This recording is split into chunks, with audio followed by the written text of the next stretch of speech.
Obama سے لے کے اسامہ کے ہاتھ تک آپ کو یہ گھڑی ملے گی۔ آخر اس گھڑی کی شروعات کس نے کی اور کیسے ہوئی، آئیے جانتے ہیں اس ویڈیو میں۔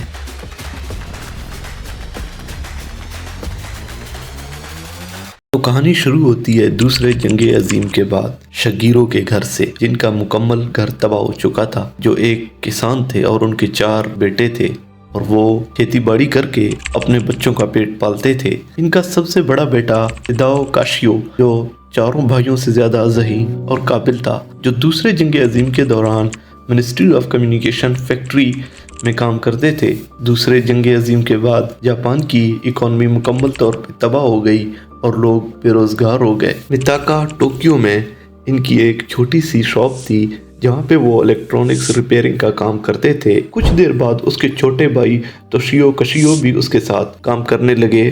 توشیو الیکٹرانکس کے پروڈکٹس میں کافی زیادہ شوق رکھتے تھے۔ دونوں نے ایک ساتھ مل کر اپنے کاروبار کو عروج پہ لے جانے کے لیے نئے آئیڈیاز تلاش کرنا شروع کر دیے۔ 1949 تک چاروں بھائی ایک ساتھ جڑ گئے۔ 1949 کو یوبیوا پیپ ایجاد کیا، جس سے سگریٹ کھینچنے میں آپ کے دونوں ہاتھ آزاد ہوتے تھے۔ اس پروڈکٹ کو لوگوں نے بہت ہی زیادہ پسند کیا، جس نے کمپنی کی تقدیر بدل دی۔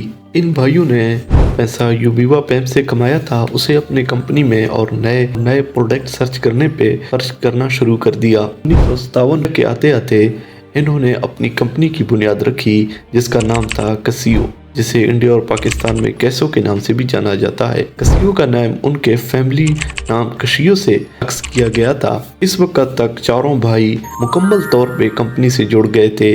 ان میں سے ٹڈیو کشیو جو کمپنی کے آپریشنز وغیرہ کو مینیج کرتا تھا، توشیو کشیو جو ریسرچ اور ڈیولپمنٹ پہ فوکس کرتے تھے، اور کازیو کشیو جو سیلز اور مارکیٹس کو دیکھتے تھے، یوکیو کشیو جو پروڈکشن اور مینوفیکچرنگ کا کام سنبھالتے تھے۔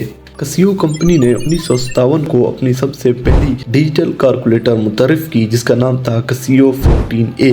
یہ دنیا کا سب سے پہلا ڈیجیٹل کیلکولیٹر تھا۔ اس سے پہلے جو کیلکولیٹر استعمال ہوتے تھے وہ میکینیکل کیلکولیٹرز۔ اس کیلکولیٹر کو دنیا نے بہت ہی زیادہ پسند کیا۔ اس کیلکولیٹر کا وزن 140 کلو گرام تھا۔ الیکٹرانکس کی اس لیڈ مارکیٹ کو دیکھتے ہوئے توشیو کشیو کافی زیادہ خوش ہوئے۔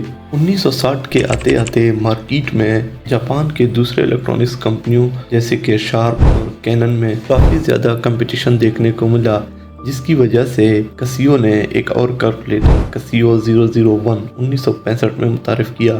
یہ دنیا کی سب سے پہلی کیلکولیٹر تھی جس میں میموری فنکشنز بھی انسٹال تھا۔ 1967 میں انہوں نے دوبارہ کسیو AL1000 لانچ کیا، جو دنیا کا سب سے پہلا پروگرامیبل کیلکولیٹر تھا۔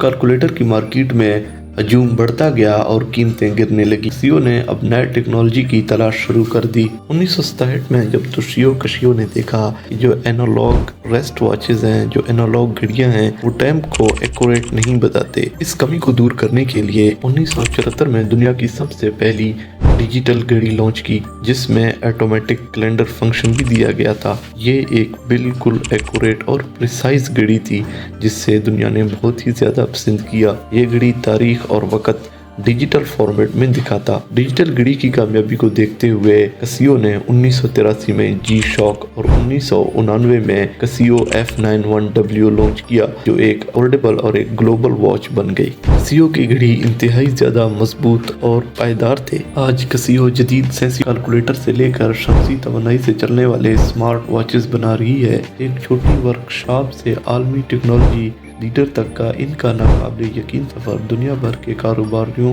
اور انجینئرز کو متاثر کرتا ہے۔